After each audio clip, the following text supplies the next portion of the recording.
welcome the honorable members of the legislature of KwaZulu-Natal in this briefing by the Provincial Treasury. I haven't seen in my own system as to whether the MEC for Finance, Honorable R.R. Pillay, is present in this engagement, but I want to confirm that I've seen the names of the officials of the Provincial Treasury who have joined us as we speak. But while I'm still there, I would want to give a special congratulations to Mrs. Anshes, who has been appointed, as I am told, to be the acting head of department of the Provincial Treasury of KwaZulu-Natal. Most fortunately, we know her on day one when she joined us. Is a lady with capacity who will ensure that the Provincial Treasury maintains spot number one as the best provincial treasury in the whole land. We also welcome all other officials, including the accounting officer. Brother, welcome. We also want to welcome all the legislature officials who have joined us in this engagement.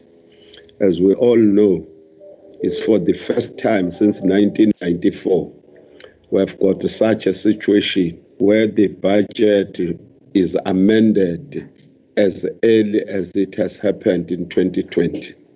So we know that this is business unusual, which is imposed by COVID-19 to all of us. And we hope that we are sticking to the health protocols in order to protect ourselves. So, honorable members, we want to start with this meeting. We are checking if there are any apologies. Secretary of the committee, Mr. Chili. Thank you, Chairperson. I only received one apology from Honorable Sija. He has connectivity issues at his place of residence. He will not be able to join the meeting. Oh, thank you very much. We also know, because in the earlier meeting, the apology of Bishop Manele was tabled, and he called me in person earlier on, indicating that he has got a challenge in the family. They are having a bereavement. They were putting to rest one of the family members today, while yesterday they were doing the same. This is what I wanted to indicate. I see the hand of CQ Madlopa. Yes, Honorable Member. Thanks, Honorable Chair. Also, I'm having an apology. I'm having the challenge of the network. I don't see the MEC. If the MEC, oh, now he comes in. Now he comes in. Before Tanya would wanted to give this opportunity to the MEC for Provincial Treasurer of KwaZulu-Natal, just to make some remarks while the officials in her department are preparing to brief us as portfolio committees and standing committees of KwaZulu-Natal. It's up to you, Honorable MEC Pillay. No, thank you, Chairperson, and greeting to the honourable members. No, I'm not going to say much. I've just spent an hour giving a budget speech which captures all the key elements, which I'm sure that members have received and internalized. But I don't expect that you'll be able to digest everything in just 1 hour. I think the purpose of the briefing is to take you through some further detail and indeed the work of understanding each of the tasks and challenges will probably be further processed through the work of the portfolio committees, the finance committee, and probably even SCOPA, having regard to some of the challenges that we are facing. I'll leave my introductory comments to that, Chairperson, and ask the acting head of department, Nelly Shezi, to take us through or introduce the team that's going to make the presentation. Thank you. It's up to you, acting HOD, Mamushes. We congratulated you. We don't know whether you had joined us.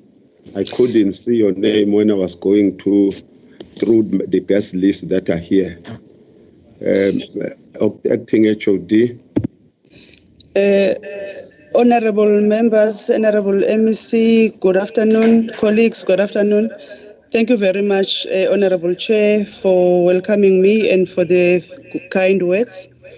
I will hand over to Tanya Stilau, who will take us through the presentation. She is here with me. We are in the same venue to make sure that we mitigate any risks linked to IT. So I'll hand over to Tanya to take us through. Thank you very much. Thank you, HOD. Good afternoon to all members of the legislature and to the chair and to my MEC and colleagues. I see the presentation is already projected on the screen, so I will take you through that, and I will just ask Secretariat to change slides when I am at that point. The first slide is just a presentation outline, so I don't think we need to go through that. If you can please take the... Sorry, am I audible? Chair. And who is speaking? Because I'm looking for the hands. I don't see the hand that is up. There's no hand, Chair. Honorable Ntombela speaking, Chair. Okay, Mahlobo, what is the problem, my leader? I appeal, Chair, for presenters, to open their screens. As we're doing this in visual, if you're on social media, we're being made a joke that people, when they open this thing, they only see the initials. So it does not serve the purpose. As it's streamed live, if members, whoever is presenting, they can open up their video camera, Chair. Thanks. A reminder, Gisha. Thank you. I have done so. I hope you can see me now. Can I just ask that the presentation be put into a format so that we don't see the slides on the left-hand side? That's it, yeah. Thank you. All right. I'll take you briefly through the background, and we will start with why we are presenting a special adjustments budget today. The Public Finance Management Act, read together with the Money Bills Amendment Procedure and Related Matters Act, empowered the Minister of Finance, Minister Mboweni, to table an adjustments budget when necessary. So in this regard, National Treasury issued a guideline to provinces in terms of the adjustments budget process to be followed in this financial year. In this regard, Minister Mboweni tabled the National Special Adjustments Budget in Parliament on the 24th of June. This special adjustments budget only deals with budget adjustments required in terms of the COVID-19 pandemic response. Minister Mboweni at that point announced that 130 billion would be reprioritized from within the existing baseline of government toward the country's COVID-19 response, with 100 billion of this being reprioritized from national departments and 30 billion from provinces. So, as such, a part of the 500 billion COVID-19 relief package announced by the President is funded by using this 130 billion rand. KZN's share of the 30 billion was calculated by applying our usual equitable share formula, where about 20.7% of that 30 billion needed to come from us. So if we apply that 20.7% to the 30 billion, then we were required to reprioritize 6.2 billion from various departments within the province towards the COVID-19 response. Next slide.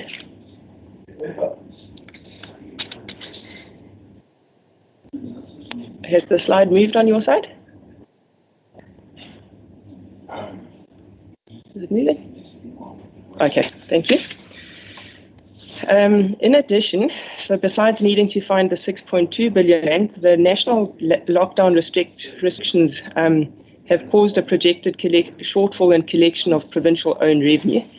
And in this regard, particularly casino and horse racing taxes are going to, for now, show a projected under collection of 368.4 million rand. Also, the amount to be collected by the KZN Gaming and Betting Board is projected to be under collected by 11.5 million.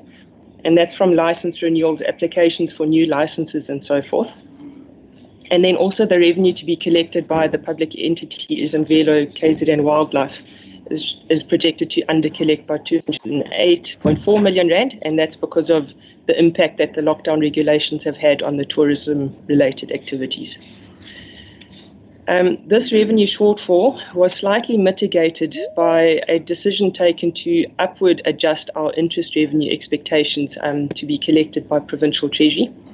And there are two reasons for that. Partly because of the national lockdown, there has been a little bit of slower start to spending in the first part of the year. So there were more cash balances at hand on which we earned interest in the initial stages. And then also that item has a history of over-collection. So we looked at what the collection trend was in 1920 and looked at the budget for the current year and saw that we could easily upward adjust that by 100 million rand. But with the shortfalls and even with that revenue upward adjustment and the provincial reprioritization of that 6.2 billion that we needed to find, those revenue shortfalls and the internal reprioritization meant that we had to find 6.3 billion rand from within our provincial resources. National Treasury indicated that KZN should reprioritize 6.2 billion, as I said, from within its existing resource envelope towards the provincial COVID-19 response. We've been working very closely with the departments who are at the forefront of the COVID-19 response, and they have estimated the cost to be about 11.5 billion rand. So the 6.2 billion alone was not sufficient for departments who are at the forefront of the COVID-19 response. And I will take you through all those numbers and the reasoning behind it shortly. We are, on the other hand, also receiving some additional funding on the conditional grant allocations, but there are also budget cuts on that side. The detail will be provided. The next slide, slide 5.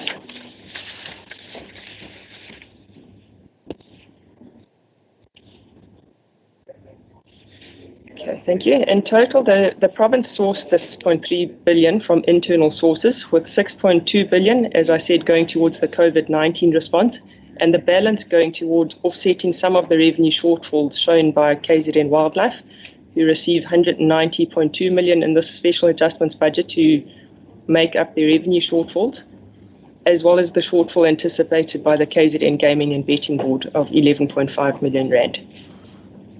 The revenue losses in the KZN Gaming and Betting Board and Wildlife, as well as the increase in the interest revenue budget under Vote 6 Treasury, are given effect to in this adjustments budget. But a decision was taken to delay dealing with the shortfall in the casino and horse racing taxes until the November adjustments budget. And the reason for that really is that it is likely, as it has been every year, that other revenue sources could over-collect, and that will offset the amount that we need to cut back the fiscus by. So we're dealing with two of the revenue shortfalls now, and the one of 368 million for casino and horse racing taxes will deal with that in the November adjustments. Next slide, please.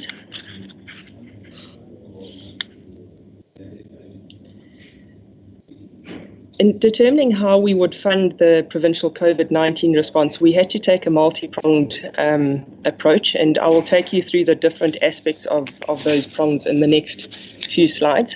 The first one was to look at effecting budget cuts against departments and public entities. So the approach taken was that all departments and all public entities' budgets were assessed line by line, with the first port of call was to identify savings that arose as a result of the impact of the national lockdown. So, for example, during the first few weeks of the national lockdown, there was very limited travel permitted throughout the province, and so that also had an impact on some departments. Obviously not all. The ones at the forefront would have continued travelling as before, but some other departments initially would have incurred savings on items such as S&T during level 4 and 5 of the lockdown. Also impacted were expenditure items relating to, for example, the hosting of events. Obviously, with large gatherings not permitted, there were savings identified in those areas. So that was the first place that we started looking to see where we can move funding from other departments towards the departments at the forefront. There was also further engagement with each department and each entity on areas where further cuts could be effected. For example, against consultants' budgets, purchases of machinery and equipment that could maybe be delayed to next year, and so forth. So there was quite an intense level of interrogation that happened between Provincial Treasury and every single department and entity. We also looked at what we call the B5 detailed infrastructure budget, and those are the lists of projects that are contained in the 2021 estimates of capital expenditure, which lists every single infrastructure project that will be or is planned to be rolled out in this financial year. And these were assessed with a particular focus on all projects which are at pre-feasibility or feasibility stage. So we made sure not to look at any projects that were already at construction stage.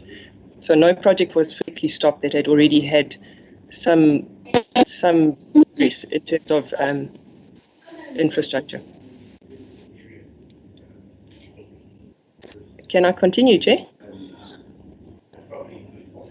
Yeah. Okay. There were also delays. Continue, Tanya. Thank you, Chair. There were also delays anticipated in filling posts this year, and that's also because of the national lockdown and the impact that had on advertising posts, shortlisting posts, and then even at the interview stage, there would have been delays there too. And so departments and entities were required to identify and retain the budget of any critical post they knew they were going to fill this year, but any post they knew they wouldn't be able to fill this year would have been surrendered to go towards the 6.2 billion rand. So with this work, in aggregate, departments' equitable share budgets were cut by 3.7 billion rand. Health and education were exempted from this exercise for, I think, obvious reasons. And then for the same analysis for the public entities meant that the transfers to public entities were cut by 204 million rand. And I will give you the detail of how much each department and each entity was cut later in this presentation. The second area that we looked at in terms of looking for the funding towards the 6.2 billion was to look at what we call our provincial net financial position. So what that means in basic terms is that we looked at what we underspent by in 1920, so last financial year, which was 1.2 billion. So last financial year we had underspending of 1.9 billion rand, and we also over-collected our own revenue by 410 million rand. So there was some money that we could look at from the last financial year to put towards the COVID-19 response. What we had to exclude from the underspending from last year, of course, is the conditional grants, because that isn't money that we get to keep.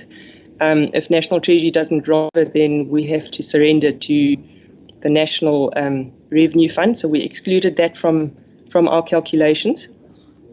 We also looked at the possibility that some rollovers would need to be approved, but those would only be included in the November adjustments budget. And if we took all those numbers into account, then we had 2 billion rand from last financial year that we could put towards COVID-19. Next slide, please.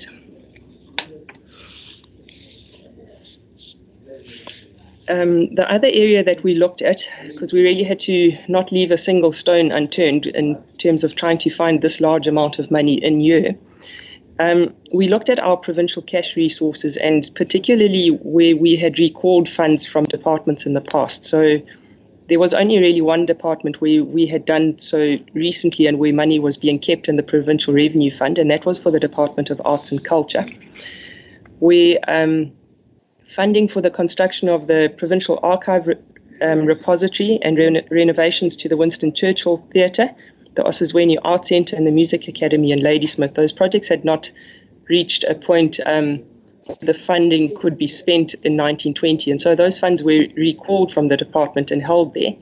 And that 175.9 million rand is now being used toward the COVID-19 response. Next slide.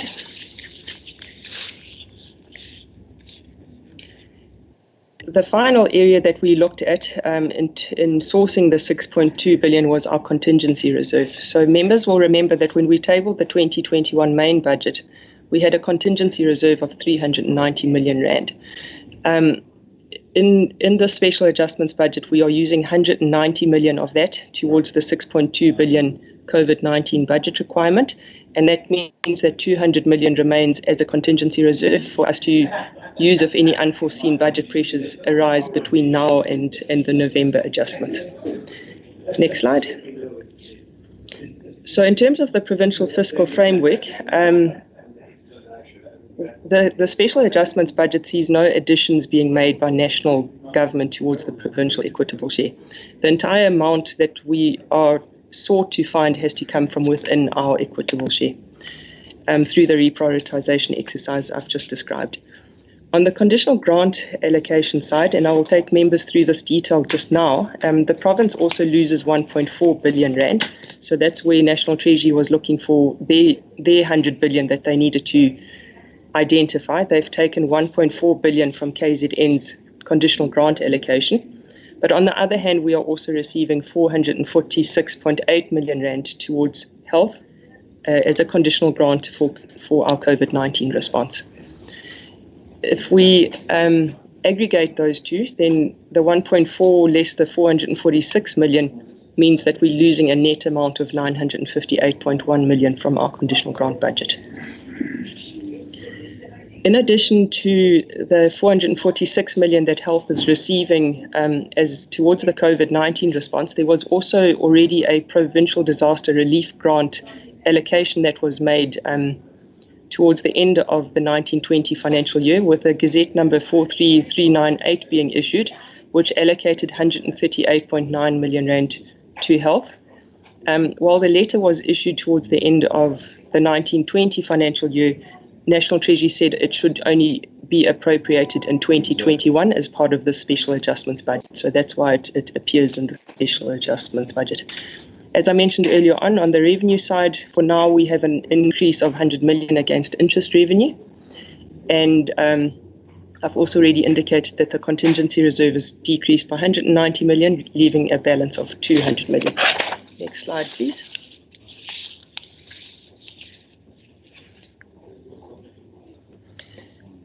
While National Treasury advised provinces that we should contribute 6.2, or our province that we should contribute 6.2 billion towards the COVID-19 response, we actually soon realized that the provincial response was going to demand more resources from us.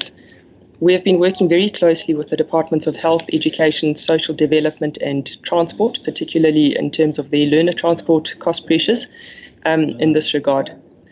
So the budget analysts in Treasury, who have also all joined the meeting today, who are responsible for their particular departments, were in daily contact with these departments and offered expert advice on other areas that the departments could delve into when looking at their internal reprioritization. The total amount that we then determined after our interaction daily and so forth with these departments is that health indicated that their response will cost 8.2 billion rand, education 2.8 billion rand, social development's response was calculated at 300.1 million rand. Transport's response, particularly in terms of the social distancing and hygiene requirements for learner transport, was calculated at 214 million rand.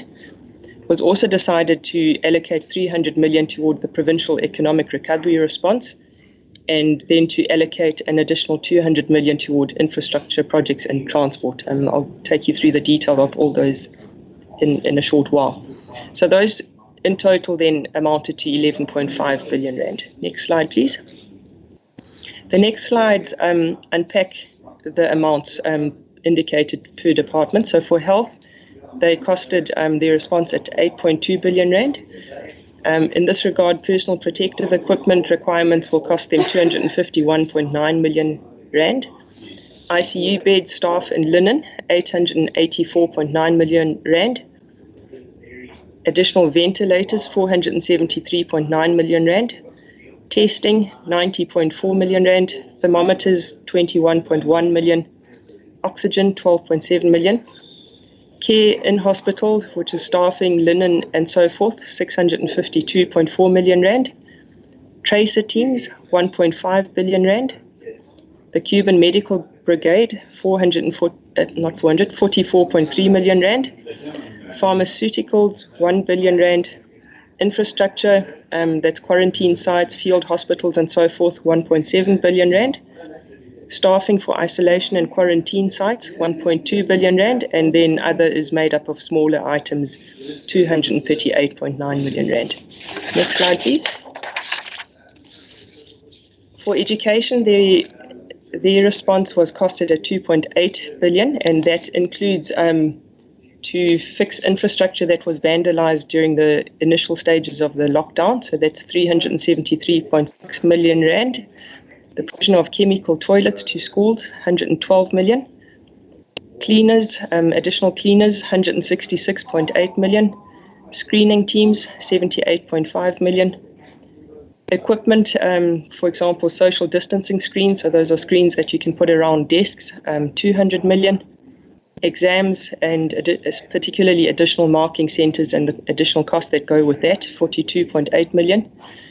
Provision of water to 3,500 schools, 204.8 million.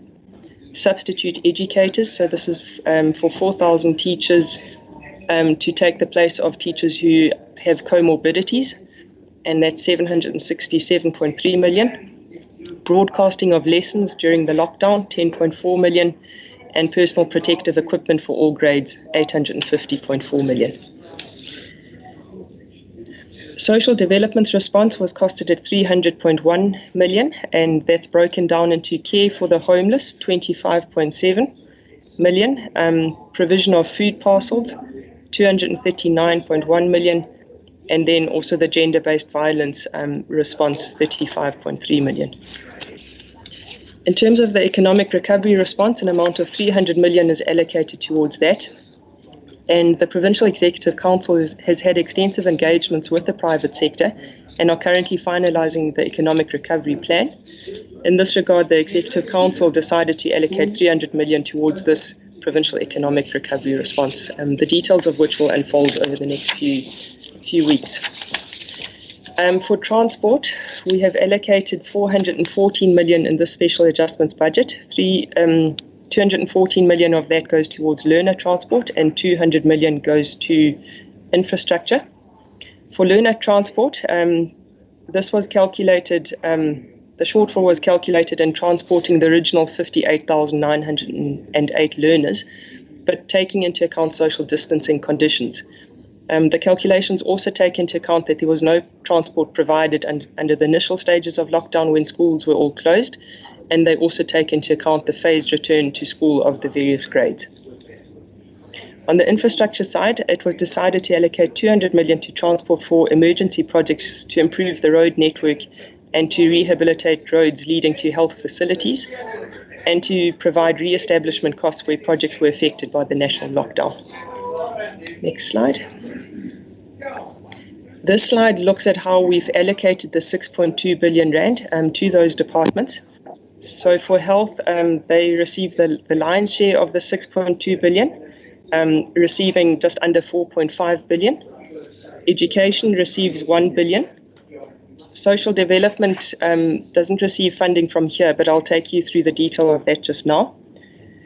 Transport receives 214 million for the learner transport. The economic recovery aspect receives 300 million, and infrastructure under transport receives 200 million, and that gets us to the 6.2 billion rand. Next slide.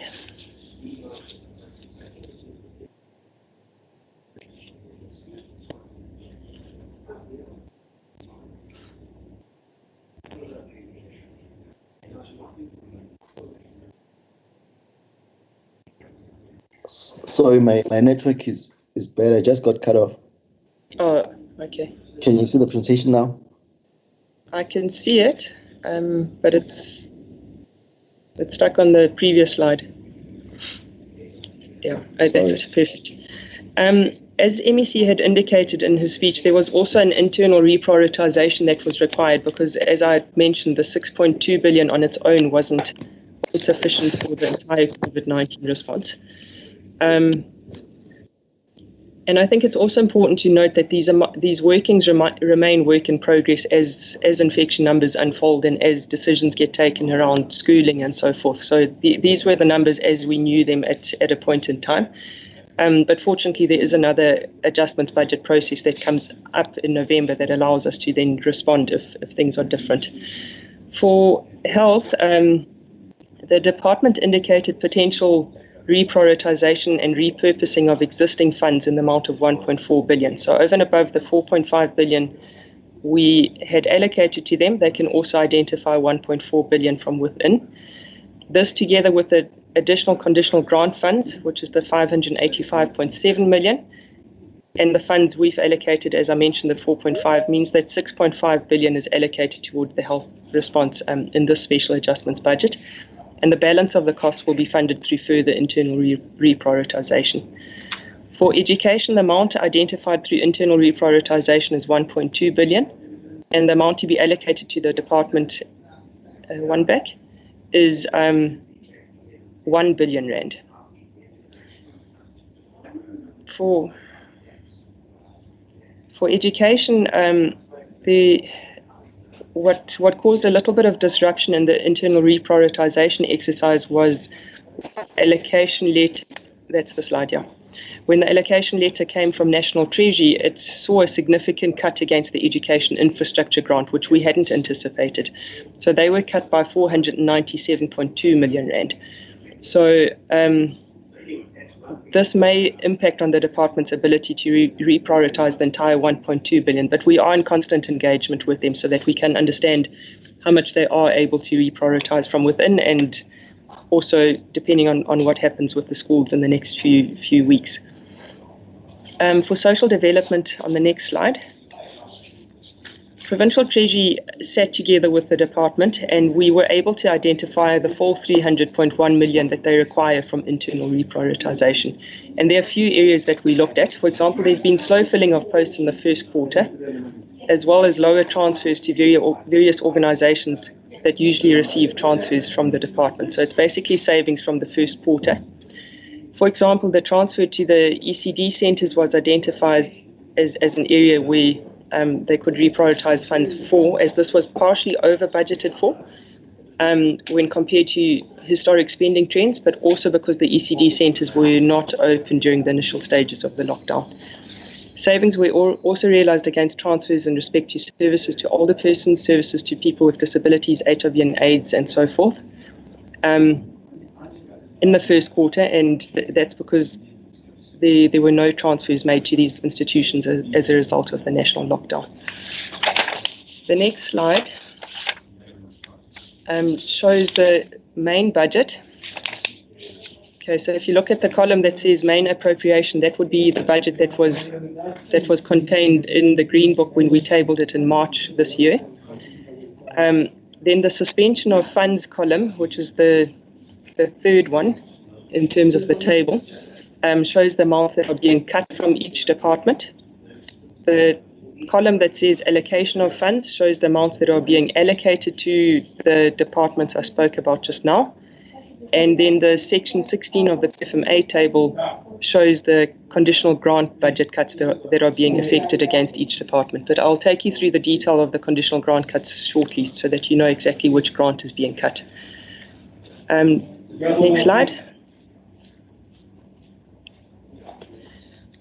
This slide narrates the amount that is being cut per department and per entity. So as I mentioned earlier on, department budgets are being cut by 3.7 billion rand and public entities by 204 million rand, so that we can put this into the 6.2 billion rand fund for COVID-19.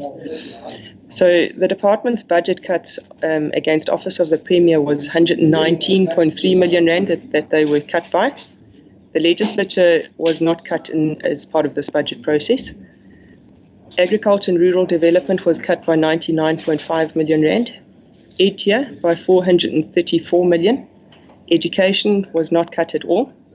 Provincial Treasury was cut by 114.4 million. Health was not cut. Human Settlements, their equitable share portion is fairly small, so their cut then is also relatively small, 11.4 million. Community Safety and Liaison was cut by 38.9 million. Sport and Recreation by 126.4. COPTA by 408.2 million. Transport by 2.1 million. Social Development by 64.2. Public Works 76.6 million. Arts and Culture 173.2. Next slide, please.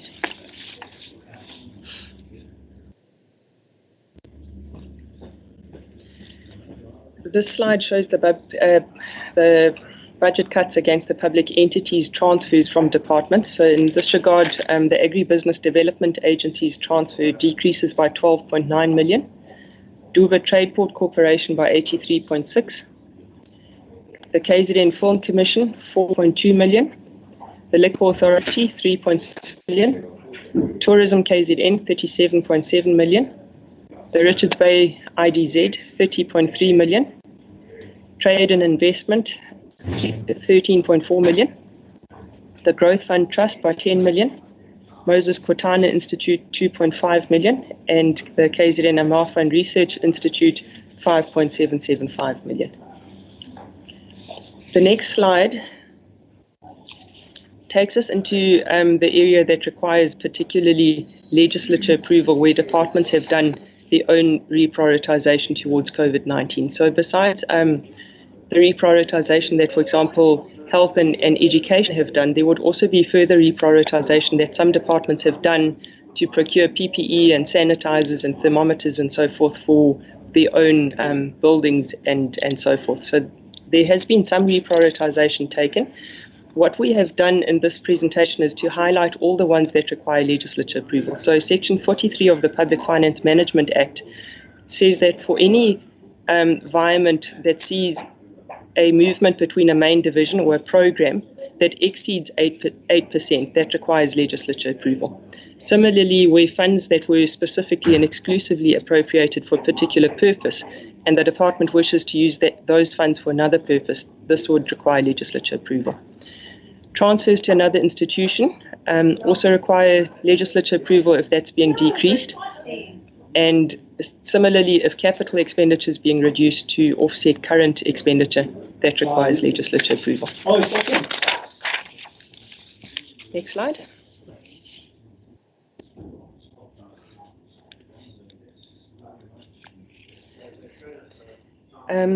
So this special adjustment budget then contains environments and shifts undertaken to reorganize departments' budgets in year to respond to COVID-19. We have highlighted these in grey shading in the what we call the white book, or the special adjustments of provincial revenue and expenditure, which is going to be distributed to members of the legislature next week. It's in the process of being printed. So once that's been distributed, you will be able to, like in the past, find all the grey shaded areas that require your approval, but we have included them in this presentation, so you don't have to wait for the white book to arrive. We'll talk you through them in this presentation.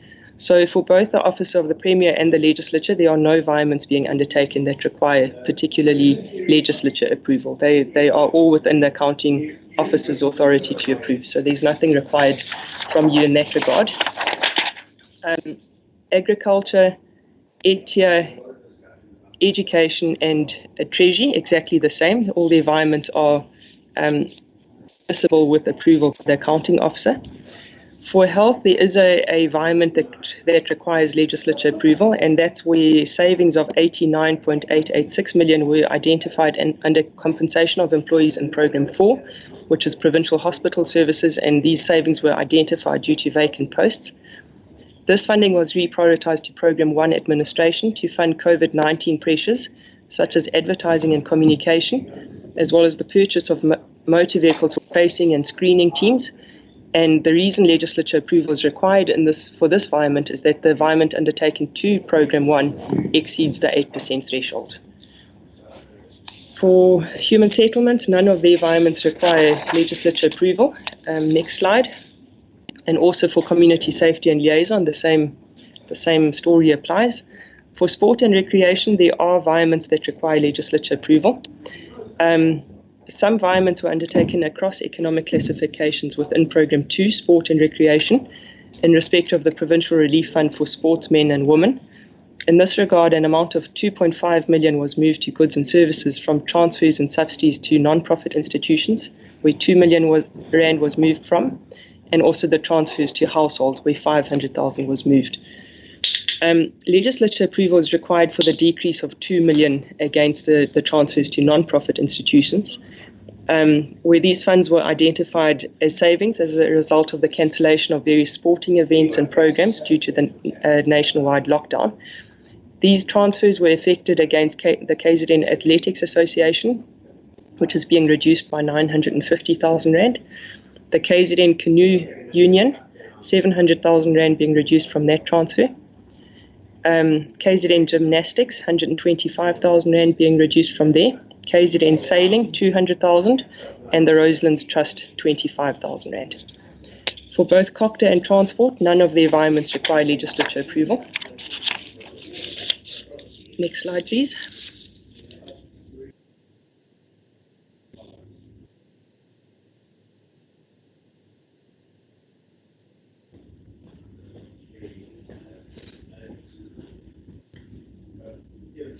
Okay, social development has quite a few environments that require legislature approval. So this was because of the entire 300.1 million being identified from within their budget. So I'll take you through the detail of which environments require legislature approval. So as we'd said, the COVID-19 related budget pressures within the department, we're preliminarily costed at 264.8 million and at 300.1 million if we include the gender-based violence response. For now, in this special adjustments budget, the department has identified 197 million Rand as savings in respect of the equitable share funding, and the balance they will then find from between now and the November adjustments budget. They have given us a signed undertaking of the areas that they're looking into, but they just needed a bit more time to identify the exact details. So these funds were identified across all programs and were allocated to goods and services in Program 2, which is their social welfare services program.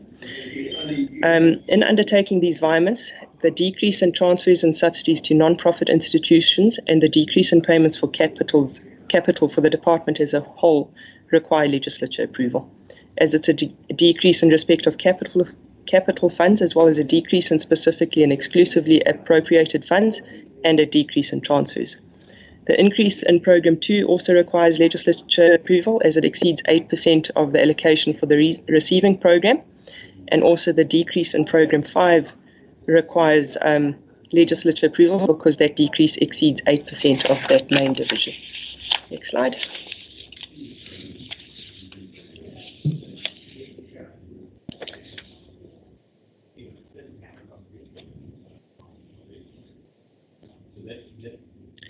Right, I will now take you through those environments per program. Under Program 1 Administration, 10 million Rand was cut from machinery and equipment, and this will result in the department not procuring an estimated 40 state vehicles in this year. The current fleet will continue to be utilized to meet service delivery needs. The decrease in payments for capital assets, as I indicated, requires legislature approval. For Program 2 Social Welfare Services, this program was increased by 145 million Rand, and these funds were identified from Programs 1, 3, 4, and 5. And the reason that it requires legislature approval is that the movement to Program 2 exceeds 8%. In addition to the funding moved to Program 2, there was also reprioritization within Program 2 of social development, and that's where 52 million was identified within the program. Of this 52 million, 20 million was cut against buildings and other fixed structures in relation to new infrastructure projects. So this is where projects hadn't commenced yet. This budget cut will affect the implementation of infrastructure projects such as the New Castle, Hlanganani, Bamshela, and Impandla service offices, which have now been deferred to 21-22. So those projects have been deferred to next year. These projects were all at planning stage, with planning meetings also having been delayed due to the COVID-19 lockdown regulations. So they were having quite a few delays with these projects. The balance of 32 million was cut in respect of transfers to services to older persons, services to persons with disabilities and HIV and AIDS sub-programs. And the department indicated that this cut was possible because of savings realized in these transfers, as no transfers were made to institutions which were not operational as a result of the national lockdown. They only made minimal transfers to these organizations to cover their administrative costs, as there was no attendance by beneficiaries in the national lockdown. The decrease in transfers to subsidies, transfers and subsidies to non-profit institutions and payments for capital assets requires legislature approval. Next slide, please.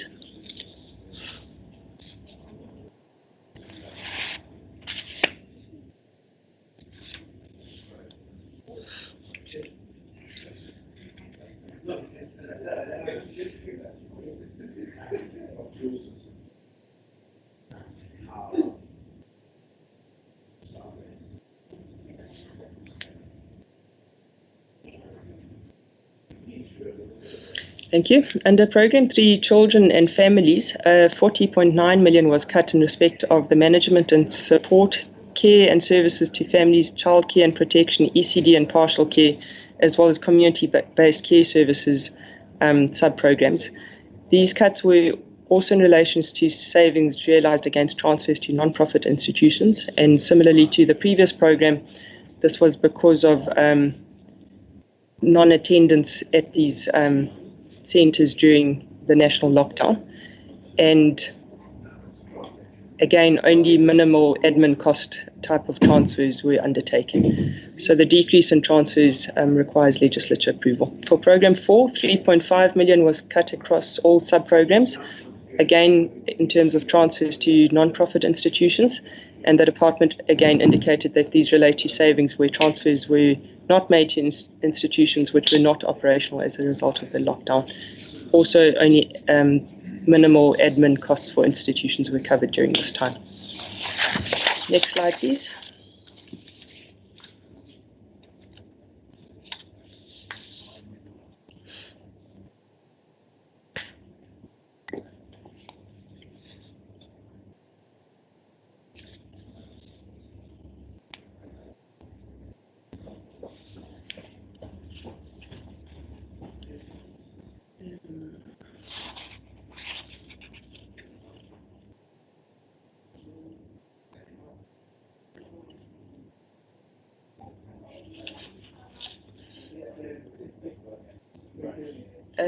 I think I'll continue while the slide catches up with us. No, Tanya, would appeal to the honourable members to be very, very patient, because I don't know what stops the movement of slides. Okay, shall I wait? I think you can continue, hoping that honourable members have got their own electronic stuff. Anyway, what we are going through is what was summarised by Honourable MEC. Yes. But you can continue, ma'am. Thank you. Chairperson. Sorry, Honourable Member Rogers, my lead. It's me. Thank you, Chair. I don't seem to have an electronic copy. I'm not sure if it was circulated. I've got all the documents presented by the MEC, but not the Treasury briefing, because it does help, then we don't have to wait for the slides. Thank you, Chair. I hope SPA is going to go through, send it to all of us. I hope so. But there is a repetition of some of the things that were raised by the MEC in his speech. That's why my memory could remember many of them. What I was suggesting, Honourable Rogers, I'm suggesting that we continue with the presentation in case the movement of slides does not come about. Thank you very much for understanding. Yes. No, I'm following very well through the slides. I'll be lost if she continues without the slides being appearing. How long, Honourable Gnane, my friend, should we wait in case these slides don't move at all? I once got into a national program where slides did not move at all, and we resolved that they have to send them to us, but we allowed the official to continue briefing us. I just wanted to find out what if that happens, because I hope I think it's better if the slides then are sent through, because I'm really following it far better in this slide format. Yeah, I was also getting more reinforced. Honourable Governor, what is your view? And Honourable Thakur Rajbansi?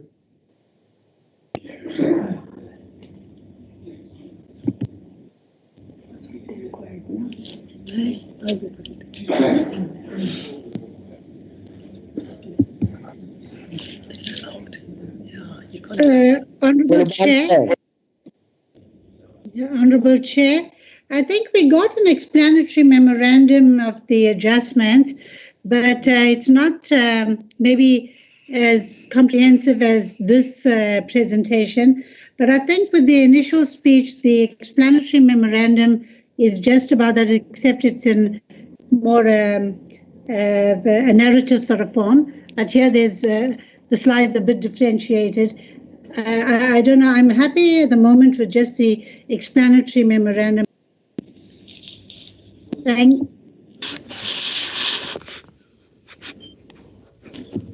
I think members have the explanatory memorandum. It's this, not these slides. Thank you, but we could do with these slides later. Thank you. Honorable Governor, I saw your hand up in my system.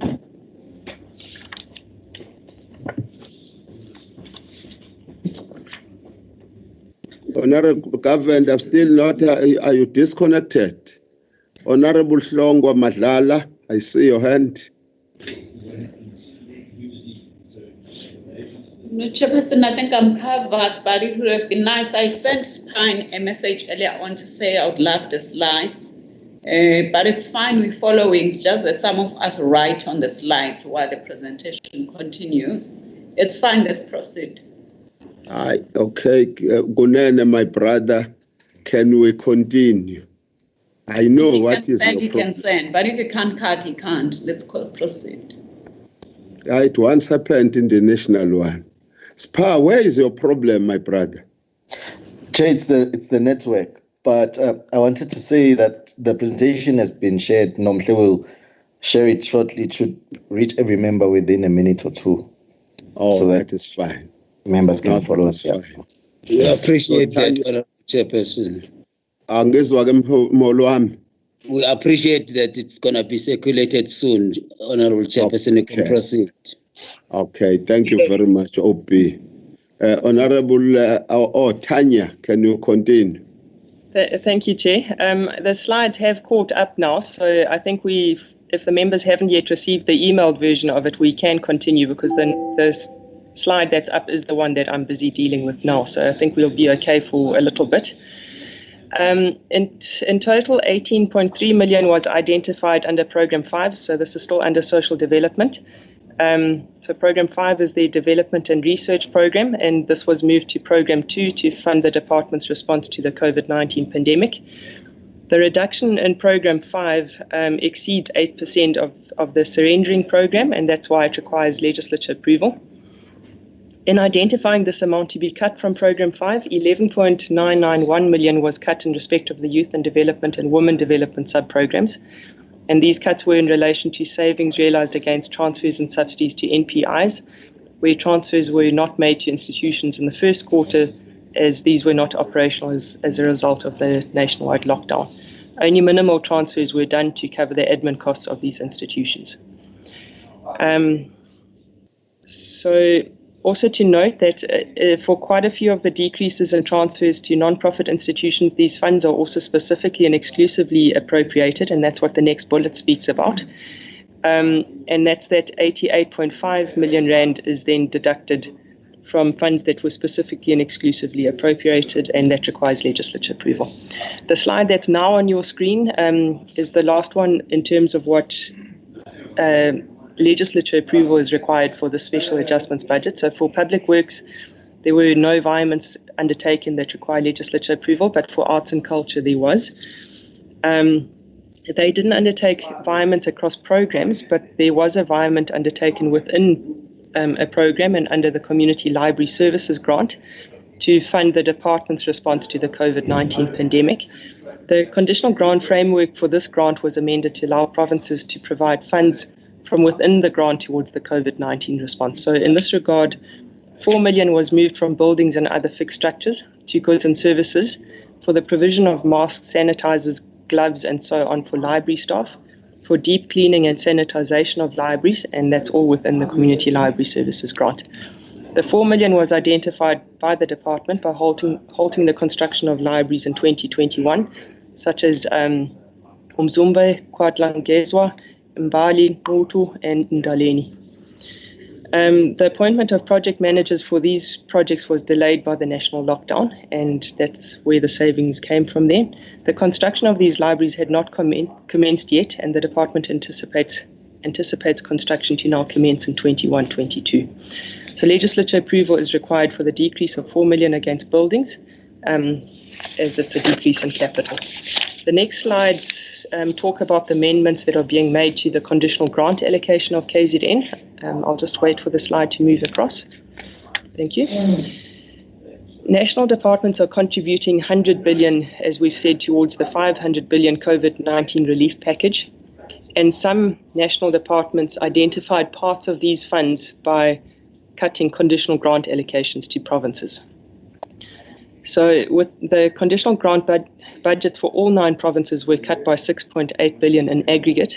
Our share of that is that we lose 958.1 million as a net amount, and that's from our budget of 22 billion for conditional grants. As I mentioned at the beginning of the presentation, the amount is made up by us receiving additional conditional grant funding towards the health COVID-19 response of 446.8 million rand, while other departments' conditional grants are cut by 1.4 billion.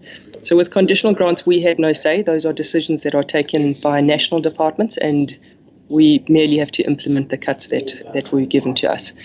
I've already spoken about the Provincial Disaster Relief Grant of 138.9 million that was also given to health. So that's also formalised in this special adjustments budget.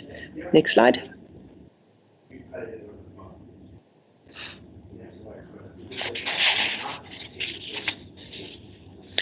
Okay, a number of the conditional grant frameworks were amended in year to allow for COVID-19 expenditure to take place against these grants. Thus, instead of funding previously planned activities, these funds where departments have chosen to use those grant framework amendments can now be used to fund the COVID-19 response activities. For example, the amendments that were made allow for the Math, Science and Technology grant and the HIV and AIDS Life Skills Education grant frameworks to be amended. And this allows for some of the catch-up activities following the closure of schools during the national lockdown, and to provide education on measures to respond to the pandemic to be funded from these 2 grants. Similarly, the Learners with Profound Intellectual Disabilities grant framework now allows for sanitization and personal protective equipment to be procured for these learners from this allocation. Funds may also be reprioritized from the National School Nutrition Program grant for additional sanitization and food preparation and distribution areas, and the provision for personal protective equipment. For the Mass Participation and Sport Development grant, this may now be used to provide additional support to sports people and support staff while sporting events are suspended. Next slide, please. I'm very close to the end now of my presentation, Chair.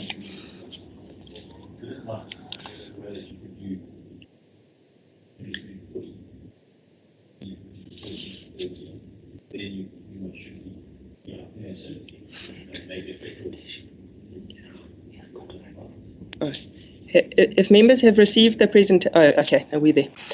The conditional grant budget for KZN is amended as follows. So for health, I've mentioned this a few times now, they received 446.8 million rand allocated towards the HIV, TB, malaria and community outreach grant, but this grant has a new COVID-19 component.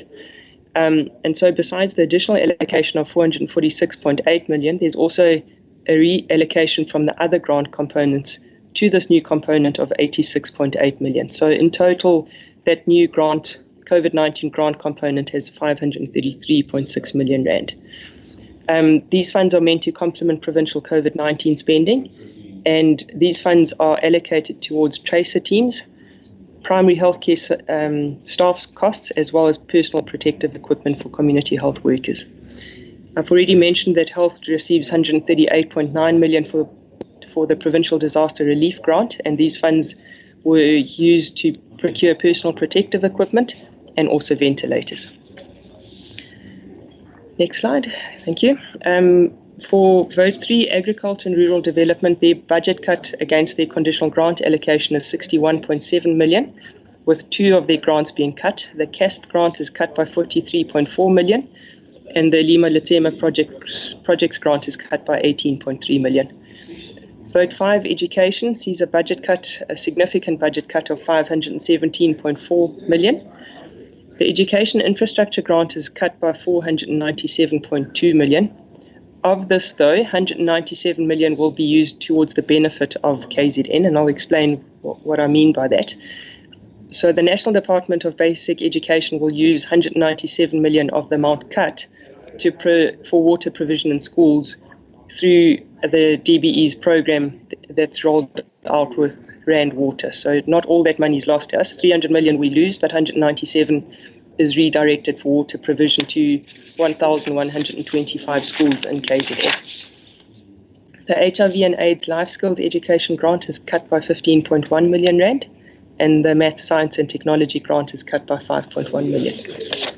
I'm on to my last slide now, Chair.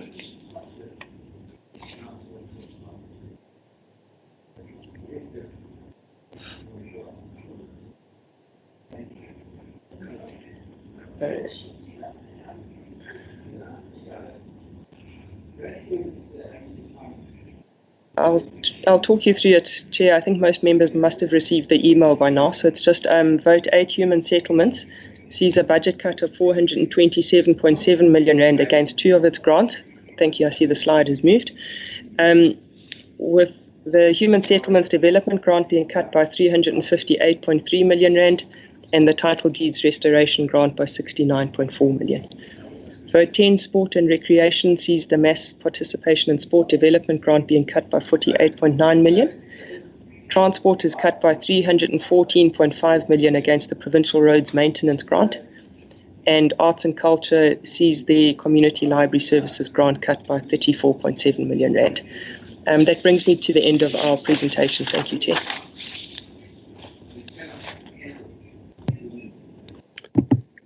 Thank you very much, Tanya, for that presentation. You explained it very, very well. But before we allow honorable members to pose questions for clarity so that they are not caught up on the bad news that I'm going to indicate at the end, firstly, allow me to welcome Erwin Jansen, who is the deployee of KwaZulu-Natal legislature to the NSOP in Cape Town, and all other officials who might have joined us.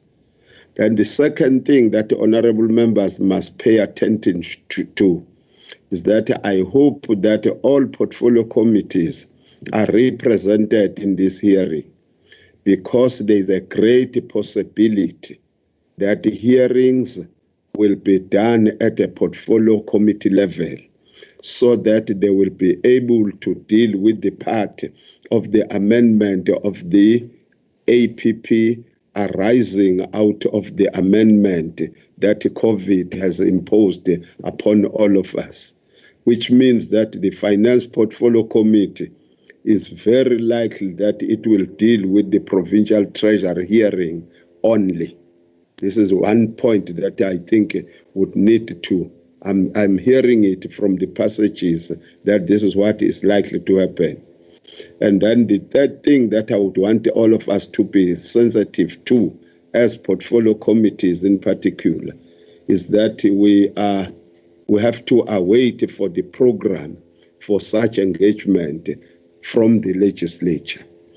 If I listened very, very carefully to the portfolio committees that would need to be very, very vigilant when it comes to the issues of the PFMA as governing the environments, I wanted them to remember that the Department of Health is going to be affected, according to what I listened to the lady presenting. Sport and recreation, the same thing. Arts and culture, the same thing. And the Department of Social Development.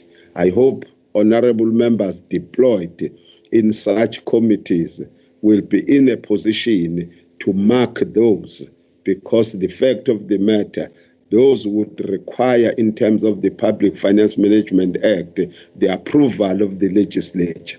Mind you, the Finance Portfolio Committee would not be doing the hearings in those departments. I just wanted that so that when you seek questions of clarities, you will know that you will be expected to correctly guide the legislature on the areas that I've mentioned, especially in these 4 provincial departments.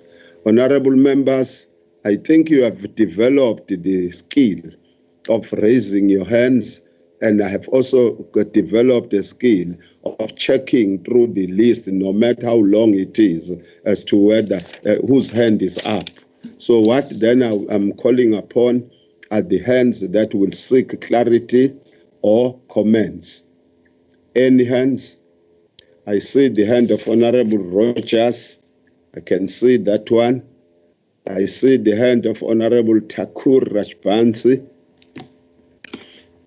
I'm just looking for the hands. Please pardon me. I was in another program. You can shout so that we save time if I can't locate your hand. S.A. Duma's hand is up as well, Honorable Chair. Oh, Duma.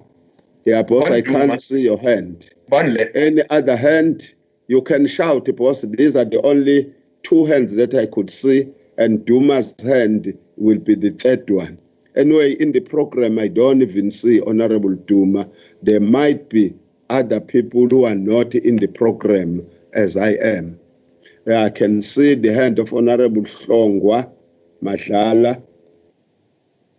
So you will shout, honorable members, if you see that I don't see your hands. No, I will have to start with the hands. Oh, no, Honorable Swarpoint-Ombela, I can see I've gone back. Honorable Swarpoint-Ombela, I have seen your hand. Okay, you will shout when you wanted to speak, but I will start with Honorable Rogers. Honorable member, can you pose your questions or make a comment? Thanks very much, Chair, and thanks for the presentation. Thank you, Tanya. I've just got a couple of questions of clarity. As I say, unfortunately, we didn't have the briefing slides. You referred to a preliminary underspend from the 1920 financial year of 2.6 billion. That seems to be quite a substantial sum of money. Can you give us just perhaps a little bit more of a breakdown as to exactly where and what departments that came from? Obviously, I realize it's going to come out as we go through this adjusted budget. You then also spoke about provincial own revenue being increased by 100 million. I'm sorry, if you could just give me a little bit more detail there. I understood quite clearly the loss of revenue when it comes to horse racing, gaming and betting, and the various others is in value, but I was a bit lost with that figure that you gave there. This is probably a question that you can't answer. It worries me that, for example, the legislature has no cuts. I can understand health, I can understand education, I can understand social development. It worries me that the legislature is not playing its role. So, for example, we're still going to spend money on study tours. Is that still part of the budget? I would just like a bit of clarity there. Then the 300 million on the recovery plan. You didn't give us any breakdown there. Who will be responsible for submitting that breakdown, and when will we get it? And then just under social development, happy to hear about the 300 million allocation. But I'm battling to understand, is 197 million of that 300 million self-funded by the department? Is it from savings, or did they get an additional 300? I just battled with that. Thank you very much, Chair.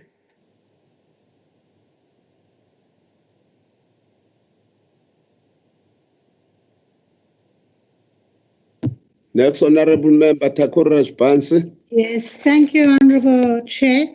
My first question is about the contingency fund. I understand that 190 million, was utilized as just maybe a minuscule part of the 6.2 billion that we require. But what concerns me, and it's not stated anywhere here, as to what is then left in the contingency fund. Because I remember in the last term, when Honorable Belinda Scott was MEC, there was a whole session where we were told how important this fund was going to be for the province. And at any given time, it shouldn't have below, I think it was 400 million at that time, and that it was a cabinet decision. So I just wanted to know what is, what level are we at now, and how are we going to deal with that matter, although it may not be cast in stone. But the next question is on education. I didn't see anywhere a mention of the nutrition budget and whether this would be reduced and by how much, because we do know that schools have been closed for a long time and may even be closed intermittently. And obviously this budget would not be utilized. So I was wondering how that was going to be sorted out. And the last one is on social development. I'm happy with the explanation on the monies paid out to NGOs being reduced where they're not operational. But I didn't see anything mentioned about a few NGOs that I know are complaining that have people living in them and they are operational, and whether their budgets are also being treated in the same manner. And I do know that it was stated that some are being given just for administration. But remember that some of them are homes that have people living in them. And so they are operational and administrative. So somewhere a decision around how those are handled. Thank you, Honorable Chair. Thank you very much, Honorable Member. I want Honorable Members to note that we might not be in the same connections. For example, Honorable Duma, Honorable Ntombela, and Honorable Swarboy Ntombela, as they appear, they are not in the connection. They might be in the old connection. And when they speak, I can't hear them clearly as I am hearing those who are in the connection with me. Honorable Duma, you will have to raise your voice, my brother, in case that low voice is still the same. Thank you so much, Honorable Chair. Amanda, am I audible enough, or must I still shout? I can still do that. It's not a problem on my side. Your voice is a bit low, but you can be heard. We can hear you clearly. I hope Tanya and her team are hearing you. I do hear you. Great stuff. I'll try to be emphatic, Chair. I think thanks the presentation from Tanya was clear, although there are some outstanding issues, Chair. I think I must just mention first that I agree in principle what has been raised by Honorable Rogers, because they are the reality of what is going to happen. I think we must also take into cognizance this is a technical year. Even the adjustment, how it's going to be structured, is not going to be normal like we understand the issue of DORA and all those things. Even the bill that has been tabled on Tuesday was a little bit skewed as to how it was structured. We must also understand the technical exercise. However, I differ thoroughly with what has been raised by Honorable Rogers. He is advancing the argument that why the legislature there is no cut. For me, I've been saying that, I've been lobbying and advocate that it will be very difficult as well, even when the legislature had. Chairperson, on a point of order, this is an opportunity for questions. We're not debating the matter. I purely raised a question. I'm not debating. No, Honorable Duma, raise your own issues, my brother. You can even differ with him through the question, A rhetorical question can assist you in that regard. Honorable Rogers must understand, he's my friend. He must not be defensive. It's just a minor issue that for me, it would be abnormal that you expect legislature to take a cut when you are playing an oversight of some billion. It would be difficult. I thought legislature would be strategic enough that they should structure their budget in such a way that committees do sit to play more extensive oversight. The research component of legislature, that's what they must do, as opposed to be waiting for Treasury to say, no, at this point in time, we understand FAMPLA principles, but do consider the issue of cut. But let me advance, Chair, on the issue of, I've already mentioned the issue of COVID. on the issue of future programs. Like, for instance, there will be some projects, especially on the issue of infrastructure, that has already been affected as a result of lockdown. And unfortunately, you can't see at this point in time, will they consider that going forward? Like, for instance, you take public works, you take Department of Transport, those that deal with infrastructure, will they understand the issue of rollover as a result of this? Because it must be considered now. I understand the cut that has been happening, but how are they going to balance the equation? Because at lockdown, there was no construction that was taking place. The issue of construction started in the initial part of lockdown, the level 4. So, and they must just talk to that. Chair, there is an issue on the last question on the issue of equitable share formula, which deals with the issue of per capita. I think as this current phase or 6th legislature, we must just be reviewing this thing. There's going to be a new pattern. You'll find that Gauteng province used to be an economic hub. It has been attracting a lot. There was an exodus, but because of this juxtaposition that has been caused by economic decline and which has been strengthened further by COVID-19, you'll find that there'll be a lot of movement before census will come, before statistics will come. People will go back to their provinces, and currently this formula is going to affect KZN, whereas the service delivery will be compromised. How are we going to review that pattern? Because I can just safely say that when it comes to education, you have students or people coming from Swaziland. They are schooled in KwaZulu-Natal, but they're not part of the census. The same, they are coming in Herikwala. We have students or people coming from Lesotho, but they are not part of the census. And unfortunately, we can't have the department. They say that we cannot expand our scope because of budget. They have to manufacture some creative or innovative model. I hope those who are practical dealing with this on a daily basis are able to understand and encapsulate the spirit that one is raising. Honorable Chairperson, thanks. Thank you, Honorable Duma. Honorable Hlongo Madlala. Thank you, Chairperson. My video is always problematic, but I hope it comes on again. Chairperson, I really don't have a lot of questions. Safe to ask. One, let me agree with Honorable Duma with regards to the narrative about the legislature cuts. It's a narrative that I carry too. I think it somehow makes the legislature sort of an appendage to government or to executive. You have just few millions that yet you are chasing and monitoring, oversighting huge billions of money in government departments. It's just a discussion for another day. With the rollovers is asked that about the under expenditure, mainly in the area of the filling of posts.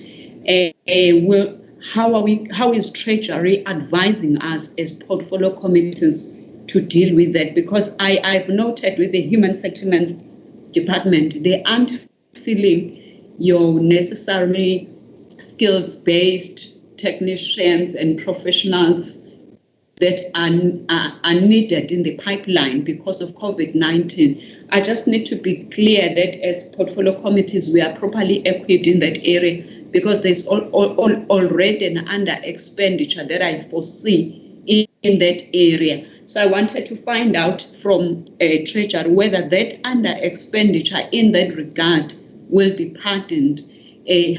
What is the thought around it? Because once we are addressing COVID-19, but you must still have your normal servants that you need for the day-to-day running of the department. The other issue relates to the monitoring tool of the monies that are deployed or appropriated for COVID-19.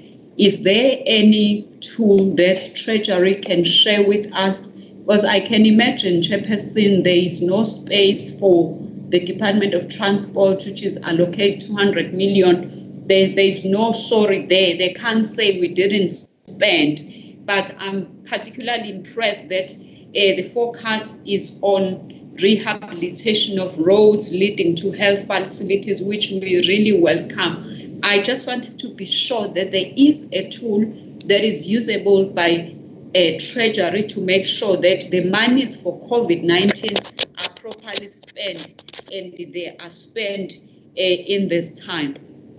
There is a budget cut, yes, with regards to the public entities. I see that there's a cut of 37.7 million that goes against tourism KZN. I just would like to know what's the rationale for that, because we've been hearing from the minister in charge of tourism in the country and all other players, lamenting the fact that with the absence of the tourism value chain, they are really losing. I am trying to get the rationale for cutting that. Are we not crippling them somehow? The very last question, Honorable Thakur Rajbansi touched on, Chairperson. It's a contingency fund, as I've written here. The contingency fund or contingency reserve, Chairperson, I am forever perturbed when I see the cuts there, because we are prone to very bad weather.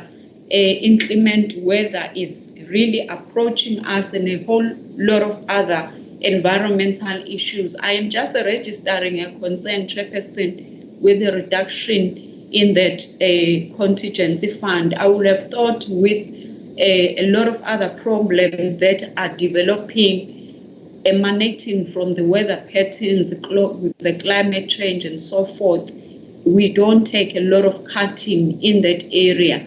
But we will wait and hear what Treasury says. Those are my questions, Chairperson. I think the rest the other was asked by Honorable Duma. Thank you, sir. Thank you, Honorable Member. Honorable Governor, I've noted your hand is up in my system. You will follow the last speaker, which is Honorable Swartboy Ntombela. Honorable Swartboy Ntombela, you are not in my list. I would request that you raise your voice like Honorable Duma did, because it seems as if you are in the same connection with Honorable Duma. Honorable O.P. Gunene, you will follow after governed. Yes, Honorable Swartboy Ntombela. Thank you, Chairperson. Chairperson, I don't know whether you hear me. I'm trying to raise my voice. No, you are very clear, ma'am. Okay, Chairperson. Chairperson, if I remember vividly, there was a resolution that was taken by the Finance Portfolio Committee with regards to the the environments that are made by the departments. To say the departments, they've got to indicate, especially if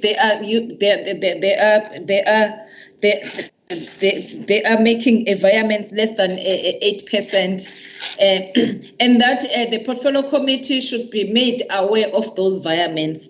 And in the case where the portfolio committee cannot meet, the finance committee said the departments should at least be in contact with the chairpersons of the portfolio committees. I don't know whether that resolution is still effective even now, Chairperson. Chairperson, another one with regards to the issue of environments. I've recognized with the social development that social development has also made some environments shifting funds from the compensation of employees, but I did not quite hear the presenter talking about the movement of funds from the compensation of employees in social development. And lastly, there was a slide where there was a table that did not show. She said she's going to come back, a chairperson. I don't know whether she explained it's because now we could not view the slides because of the connection. But I wanted to check what was going on with regards to the social development in that slide. I think it was a slide where it had a number of all departments and showed the funds that have been costed. Lastly, Chairperson, was covered by Honourable Rogers on the issue of the 301 million that has been criminally costed by social development. We're told that 264.8 million was preliminary costed for COVID-19 and 300.1 million if gender-based violence is included. But my question also to concur with the to follow what Honourable Rogers was asking. I wanted to ask whether are there any other funds that come out of the departments where, especially these forefront departments, are there any funds that are given to them? Because I feel that some of these departments, like the Department of Health, Department of Education, they feel a lot of pressure because they've got to reprioritize within their own budget. Chairperson, I thank you, Chairperson. Thank you very much, Honourable Member. Would want to remind you before Honourable Governor that your Finance Portfolio Committee rescinded that decision and sent the rescission to the House, and that therefore your own resolution that you quoted was withdrawn on the grounds of micromanagement of government departments. Honourable Governor.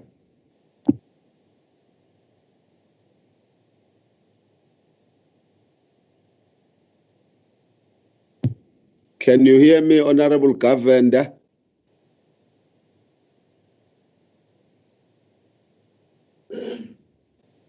Honourable Governor, we can see you, but we can't hear you.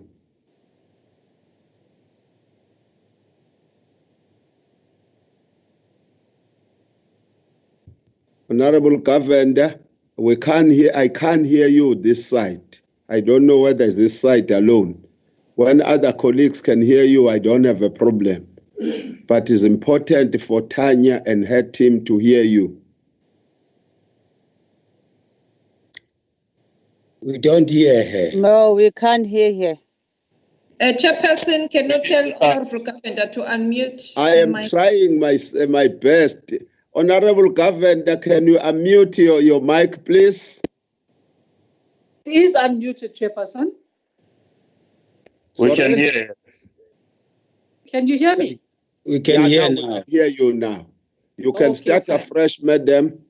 All right, Chairperson, I just want to make 2 points. One is that the contingency fund is actually being used for the purpose it is intended. We are in a contingency. We need funds that were not budgeted for, and it is a crisis. So the deployment of those funds, I think it's for the purpose intended.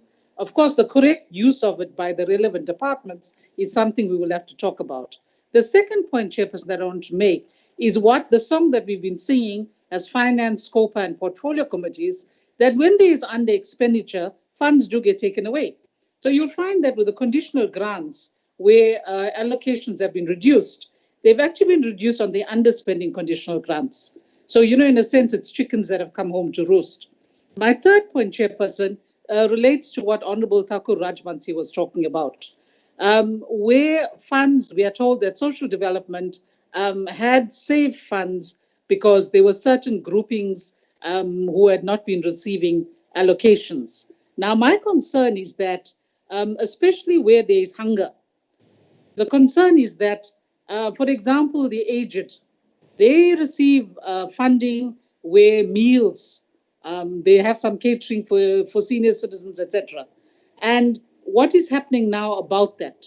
Because we're in a period where there's great hunger. And is that actually in this revision of funds, hopefully that is being taken into account? Thanks, Chair. Honorable Gunene.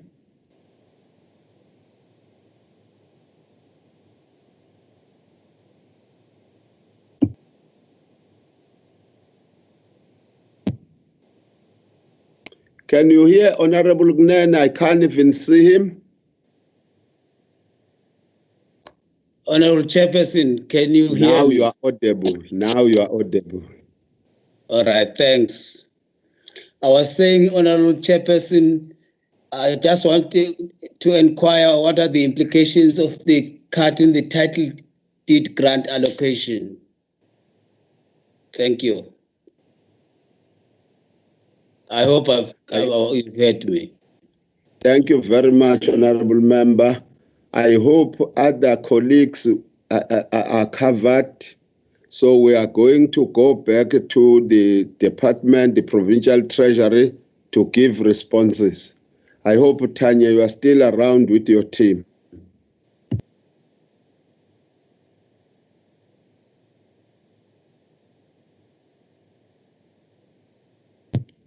Is Tanya still around? Yes, Chair, I am. Oh, okay. She is still around, Chair. I'm not too sure whether our MEC will want to start. No problem. If you respond as a team, it doesn't matter. Whoever. Okay. Thanks. I thought the team will give me a break, and then but I'm teasing. Now let me start, and then I think the team will fill the gaps. Thank you. Thanks, the members, for the questions. I think Honourable Rogers, for the first question on the underspend, that's normally what we call the net financial position, which takes account of all the things at the end of the financial year. There's been repeated explanations of that, how that is made up, but I'll leave Tanya to give us the detail, or Nelly to give us the detail when they have the chance. Own revenue, my understanding of that is, look, we were facing this huge shortfall, and we had to find money wherever we could find. And we also said, look, let's look at where our income projections were conservative. Now, if you look at our allocation or provision for interest, and having regard to the fact, that's why we made the point in the speech, that we've been cash positive for 10 years now, and that cash positive means that we didn't generate interest on the money in the bank. And so we looked at that provision for interest, and we said, it's a bit conservative. Let's look at our track record, how much we've been earning. And then we were satisfied, as I understand it, that, look, we can push the provision for that interest income up by 100 million, and we think it can be defended. The legislature, no cuts. I know the team has been with them line by line, and I know we have regular meetings with them. They've been having their own pressures as well, and but my understanding of this was it would always be subject, at the end of the day, to the November adjustment budget. There were certain labor issues, for example, that had been putting some pressure on their bottom line. There were infrastructure issues that were putting some pressure on their bottom line, and even the cost of engagements virtually has additional cost implications. But I don't look. Let's be upfront. We are sensitive to the separation of powers.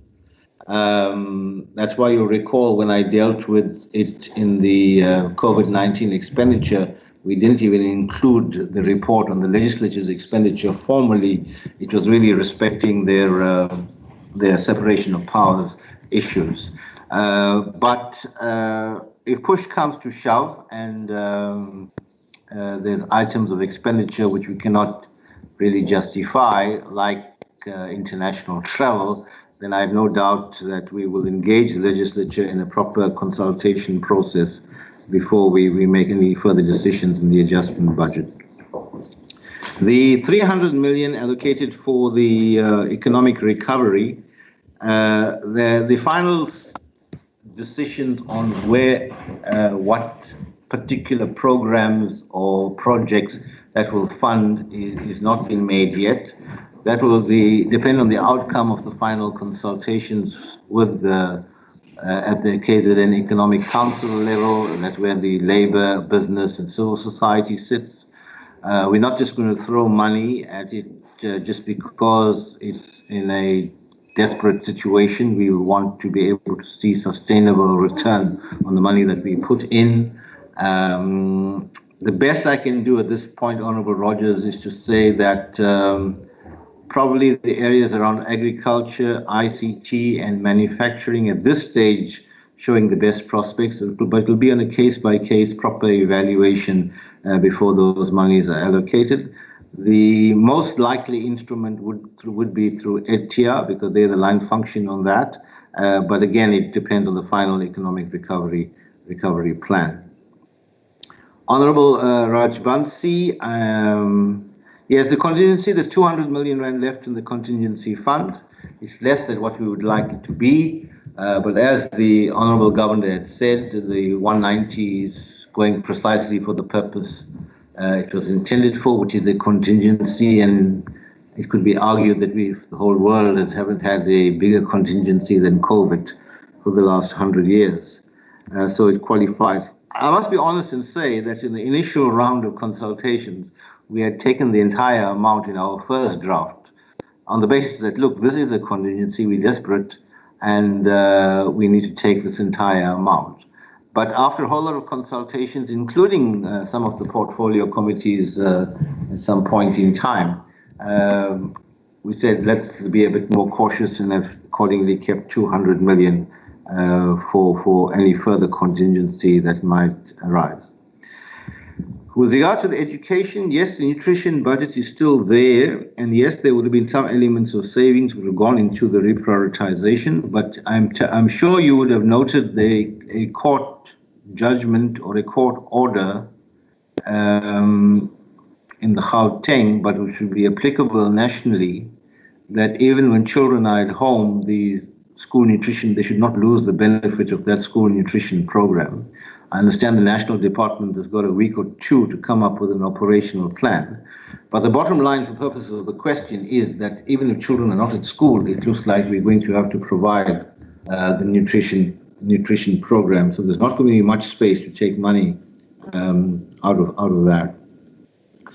My understanding on the NGOs, and this relates to, I think, Honourable Governor's question as well, and the team will respond more precisely, is that it was those where it was not working for one reason or the other, or not operational for one reason or the other, where the cuts would be effective. And I'll be the first to come into bat for any functional, qualitative NGO of the kind that you are talking about. Honourable Duma, I think, yes, I agree with you fully. It's not normal. Well, you were defending the no cut in legislature, and I would agree with you at one point, because the quality of the oversight, really, I think we all agreeing, we have to up our game to make all of us effectively accountable to get every value out of every rand. But I will stop short of saying that the legislature is untouchable from a budgetary point of view. We all will have to, tighten our belts where necessary. With regard to infrastructure, Honorable Duma, look, we've said this before, we'll say it again. There is a cutoff point. We used, objectively speaking, those in feasibility or pre-feasibility, or at the worst case, it has not been awarded or no contract signed. So it should not disrupt a project that is in the middle of implementation. And those that are then affected, we're saying it's delayed or postponed, not cancelled. We are all hopeful for the new financial year, whether we'll be able to come back to our baseline. All that depends on the economic recovery projections. But in principle, we are saying that infrastructure would be delayed or postponed, not cancelled. I think the equitable share formula, we share with you the concerns. We've raised it. I've raised it several times in the National Budget Council, and perhaps we should agree at some point we should do a presentation, maybe to the Finance Portfolio Committee, as to how that formula is worked. The population is the major factor in that equation, but there are other things like poverty levels, economic growth levels, but the weighting on each of those factors is very much different. Yes, there's an argument, just when was it? Just the other day, I was in a meeting where the Eastern Cape was arguing for a revisit of the equitable share formula on the basis that it should give poverty a much heavier weighting than it does now. And that's a very credible argument. We've taken up the issue of the per capita education to school children, and we've picked up some discrepancies vis-a-vis other provinces. And we're commissioning our own research on that one, but we put it firmly on the radar of the National Treasury is still defensive of their formula, but as a matter of policy, it is subject to frequent review with the FFC, Financial Fiscal Commission, being a big player there. So I think we can keep that on the agenda and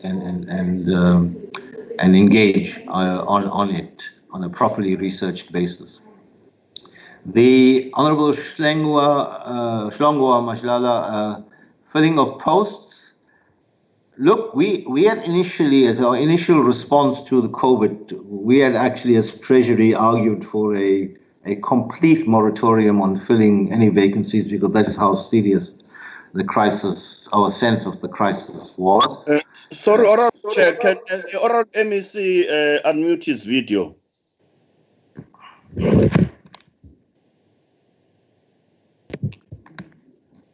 Okay, I'm still wearing my tie. Can you see me now? Yes, Honorable MEC, we see you now. Yes, we can see you. So I was saying that our original position was to call for a complete moratorium on all vacancies, having regard to the severity of the budget adjustments that we needed to make. But after consultation with stakeholders, and we are persuaded that we need to leave the door open to critical posts, except, of course, in health and education in particular, we still have a fairly open approach to that. You'll recall that as part of austerity measures, every vacancy apart from critical posts was subject to approval by Treasury and the Office of the Premier, and that broadly is still in place. It may have not come through yet, but we had approved quite a bit of filling of posts, including in human settlements. Certainly health has got a big number for that short period as a COVID response, and even education. So I think we'll just need to follow up on the detail of which actual posts we're talking about and whether they talk to the priorities as we collectively understand it. On transport, spoke about tool. Yeah, I can't recall what it is about. I'll leave it to Tanya and them. Tourism and tourism tourism is in bad shape. We all know that, and even if the law changes in terms of the regulations, it's not going to bring success overnight. It's going to require confidence returning to society as a whole. And there's a lot of work being done on developing that plan with tourism, KZN, and the private sector as well being part of that particular response. From our side, we want to contribute to that, but we don't. The measures so far, that 50,000 from the 200 million, we did receive a report that about 550 odd businesses in KZN were recipients of that from that nationally allocated 200 million. There is lobbying for further support for the tourism sector. We're looking at how even the quarantining and the isolation facilities, once we exhaust the facilities we have, the Department of Health has it on a availability basis. Izimvelo is part of that particular equation. But Izimvelo, I want to just take it separately because there are issues there on the operational side and how it's been going on, and there's probably some pretty dramatic announcements that are going to be quite imminent, but we'll leave that to the relevant line department to come through with in due course. But the issue of building confidence, especially as far as KZN is concerned, that work is quite advanced. And without committing myself, I think that sector would be a pretty strong candidate for some relief as well from provincial sources. Honourable Swartboy, environments, the technical questions, but the chair has already answered that.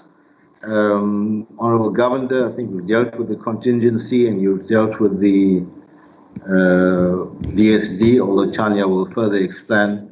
And Honourable Kunene, yes, look, I think there was a non-performance of that grant, and that's why it was taken, but I don't think it will substantively affect the work, because between the equitable share and the HSDG, Human Settlements Development Grant, and even possibly the Urban Settlement Development Grant, there will be funds available for the title deed program, which has actually been quite advanced.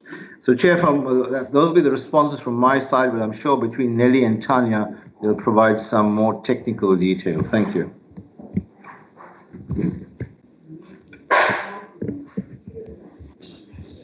Acting HOD and Tanya, please.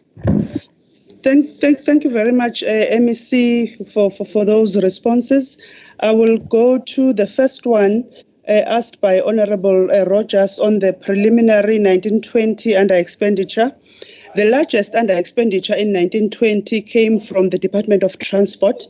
As soon as we are done with this process of the special adjustments, we will finalize the preliminary expenditure report for 1920, which we will then submit to the committee as we normally do. But the largest under expenditure was in transport, mainly due to the challenges in SCM in that department, and those funds were therefore not committed or tenders were not awarded. That's where the main under expenditure was for the previous financial year. There was some little under expenditure on conditional grants, and the largest, it's quite a small amount, less than 100 million under expenditure on conditional grants, and the majority of that money was committed, and National has given us a preliminary indication that they will roll over those funds for conditional grants. But a report will be finalized soon, and it will be given to the portfolio committee as we normally do. On the social development one, I think with social development, they initially did a calculation of what their pressure was for the response for COVID. We then sat down with social development because as part of our weekly reporting for COVID, we also report to National Treasury in terms of the weekly expenditure on COVID.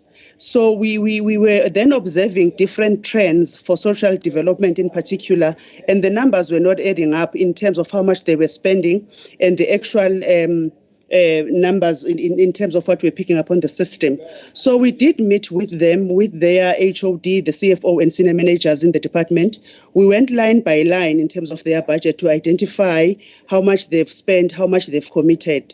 So we eventually came up with the position that we have presented here today, wherein we said, if you look at the actual expenditure for the first quarter, that is April, May, June, and you project that going forward, social development, we were of the view that they will be able to reprioritize from within and to fund their COVID-19 pressures from within without getting additional funding this time around. However, we will monitor this situation closely such that if really there are pressures, we will look at them again in the November adjustments. What they confirmed to us is that they have done transfers to the NGOs that are operational. They have not prejudiced any that were not that are operational. However, the members, I hear that they are raising concerns in terms of NGOs that have residents in that are not getting their transfers. And I think that maybe that's one area where members may want to engage with the department, because they have confirmed to Treasury that they have done those transfers to those NGOs. Otherwise, we would not have cut them. The other issue that we reprioritize from social development, if you look at the table where we show cuts from departments, was only on the COE. Again, when we looked at the cost of employment for social development for the first quarter, there was significant under expenditure. So that entire amount that you see that has been cut from social development only came from COE, nowhere else. So we did not touch any of their programs. It's only the under expenditure due to them not filling posts during the first quarter of this particular financial year. The other question that was asked by Honorable Hlongwa Madlala on cutting tourism KZN, the funds that we cut for tourism KZN related to events. Tourism KZN either hosts events or support certain events, but due to the lockdown and the COVID regulations, certain events are not going to be taking place. So those are the funds that we then said we must cut and redirect towards the 6.21 billion that we were trying to find. I think the last question that I think I need to respond to is from Honorable Gnene on the implications of cutting the title deeds grant. Honorable Governor did allude to the fact that some of the conditional grants that were cut are those that have been performing poorly in terms of the expenditure. Whilst we understand that there is a need to do and to hand over title grants, but as a province, not only KZN, throughout the country, the performance of this particular grant has not been good. So in times of crisis like these, so these are the types of grant that then gets targeted in terms of cuts. But hopefully this cut will only be for this year, and then in the next financial year we can go back to normal, so that we can continue to deliver on the title. Thank you very much, honorable members and chair. Thank you very much. Is there anything you are adding, Tanya? Thank you, Chair. I'm largely covered. The only thing that I would like to add is to Honorable Hlongwa's question on monitoring tools on COVID-19 expenditure. When the pandemic was declared a disaster, from that date, National Treasury required all provincial departments and national departments to create a COVID-19 code on BAS.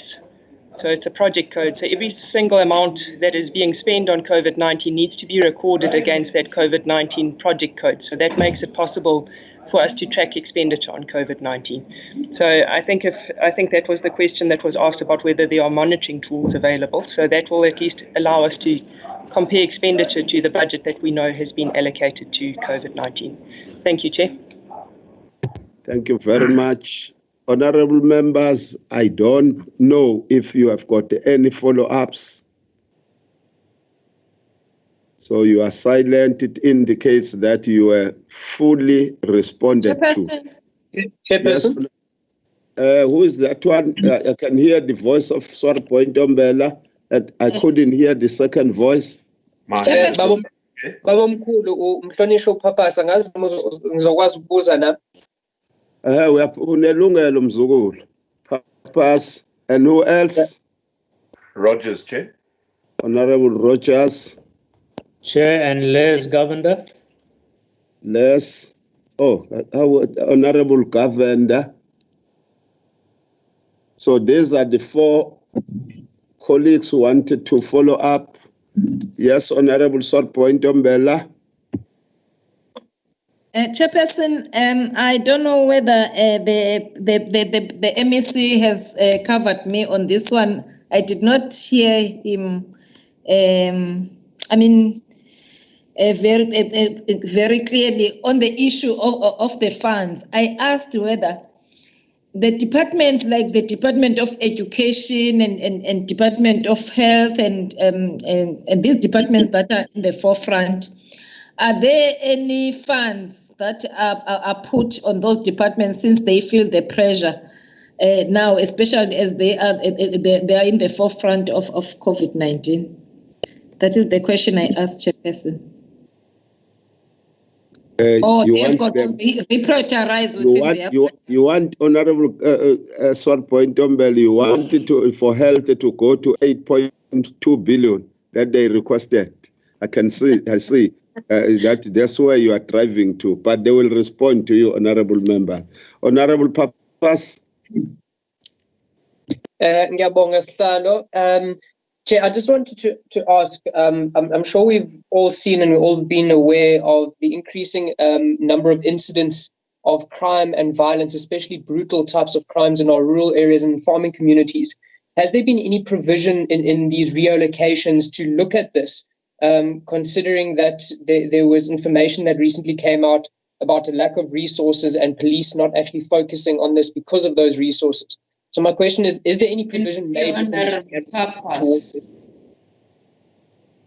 Yeah, no, they will respond to it, but you have to remember that the safety and security, not safety and security, is community safety and licensing are part of the top people in terms of this COVID-19 fight. I think the department will respond to that one. Honorable Rogers. Thanks, Chair. Thanks, Chair. I just wanted to take the liberty while the MEC is still here to ask him, there was a question asked about COVID-19 expenditure. And my question to Treasury and to the MEC is in terms of Regulation 100, I think it was Regulation 100 from the National Treasury about COVID expenditure in municipalities, that the provincial treasuries and the MEC would monitor that. I just wanted some feedback on that matter. Thank you, Chair. Thank you very much. Honorable Governor Les. Thank you very much, Chair. Chair, I'm looking at the social development underspending that was reported in the 2019-2020 financial year, an amount of 33.37 million. And we were told that this money will be taken back to National Treasury. I'd just like to get an understanding of that, as that really happened, because now we see that on slide 18, there was services, there was savings made by this department. Now I'm trying to understand what was the savings with regard to, because if it was savings in terms of providing material assistance to institutions that deal with people, the aged that are living in old age homes and so on, wouldn't those old age homes have incurred expenses during the lockdown period? And shouldn't they be recompensated retrospectively? I'd just like to get an understanding of that, Chair. Thank you. Thank you very much. I think all the colleagues who wanted follow-ups have raised those follow-ups. Honorable MEC and Acting HOD and your teams. Thank you, Chairperson, and thank you, members, for those questions. Honorable Swart Boy, I think I can't recall the page number, but you'll see it in the speech that effectively this was 4.2 or 4.6 billion directly from that 6.2 goes to health. Another 1 billion from that 6 goes to education. In addition to that, health has received some money from National. It's 138 plus another 450 odd million. So they are the primary beneficiaries of the reprioritized budget. Over and above that, these departments themselves have reprioritized, looked at which expenditures will not enjoy priority, what savings were made because of lockdown and so on and so on. So the bottom line, but the answer to your question is those are the figures, those are the amounts that are going directly to health and education. They are the principal beneficiaries of the reprioritization. But not because for any other reason that they are the frontline respondees to COVID and therefore they need the extra money. Honorable Papas, look, the primary answer to your question is that the community safety and liaison is precisely that, liaison communication. The primary budget for the SAPS function lies at the national level. It's a national competence. But even then, we've been, MEC, Ntuli and I have been engaging on how they would remodel. I think they are the smallest department, if I recall correctly, but they will remodel their communication and facilitation strategy to have a more on-the-ground presence. And I'm sure that remodeled one would include areas of high vulnerability to crime, including rural areas. Honorable Rogers, National Treasury issued two separate instruction notes, I think, instruction notes. They are virtually exactly the same, one for local government, one for provincial and national departments. And so you're right, it's the same in principle, it's the same regulatory framework. Local municipalities must report. There's a little bit of a practical difficulty and teething problems we're having. If I recall correctly, the last time I looked at it about a week and a half ago, there was only about 50% of the municipalities that were actually reporting. But fortunately, these were all the big municipalities with the really meaningful budgets have been reporting. We have not developed the capacity yet to go in fully with interrogation, but the purpose of these weekly reports is to lock the entities or municipalities or departments to say, what did you spend, what did you buy, what price you paid, how does it compare with the benchmark prices that have been set. So at an overarching level, I think one of the key safeguards that have been built, although we debate the threshold prices, but at least there's some ceiling, some safeguard as to the way expenditure. Of course, you then go to the detailed procurement. It will be impossible to audit immediately, but it becomes a matter of record, even for the AG to follow and not disguise expenditure falsely under COVID. So that reporting is underway. I think the municipality side needs to be strengthened, but I think we could agree either through whichever portfolio committee to generate the reports on a regular basis. Honourable Governor, I think your question has been answered. I'll ask the team to repeat, but basically my understanding is that the non-operational NGOs were affected. If there's any operational NGO that has been affected, then that's a matter of fact which needs to be established. But on the basis of the information the Treasury had, it was funds that was allocated that were going to go for NGOs who could not satisfy the department or Treasury for that matter, that they are in fact operational. You will understand that the allocations to NGOs takes place over a particular policy framework. So it's not a question of saying, okay, you got some money saved on this side, therefore you take it and give it to the others who already received. It all operates within a fairly strict policy framework. But my understanding is, again, that DSD, I'll ask them to explain it again. It was the non-operational NGOs, and I think COE was another component from which the reprioritization was sourced. But with your permission, Chair, if we can hand back to Nelly and Tanya to fill in the gaps.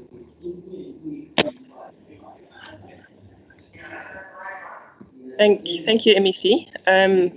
Chair, I think MEC has answered all the questions. I'm just going to add a little bit in terms of the question asked by Honourable Governor. With the underspending from last year that he referred to, which was the 30 million underspent by social development in 1920, I just need to correct that those funds won't be taken back by national. It was equitable share funding that was underspent by 33 million, and it wasn't against transfers to NGOs. The underspending was mainly against compensation of employees. So basically, when we did our net financial position calculation, where we got that total underspending of 1.9 billion from last year, which we used towards COVID-19, that 33 million forms part of that amount that we put towards COVID-19 expenditure this year. So yes, the money doesn't go back to DSD, but it was largely because it was also underspending against compensation of employees. And if I remember correctly, I don't think the department actually even asked for a rollover. So there's really no direct loss to them in terms of that. Thank you, Chair. Thank you very much. HOD, is there anything to fill? Thank you, Chair. I am covered. Thank you very much.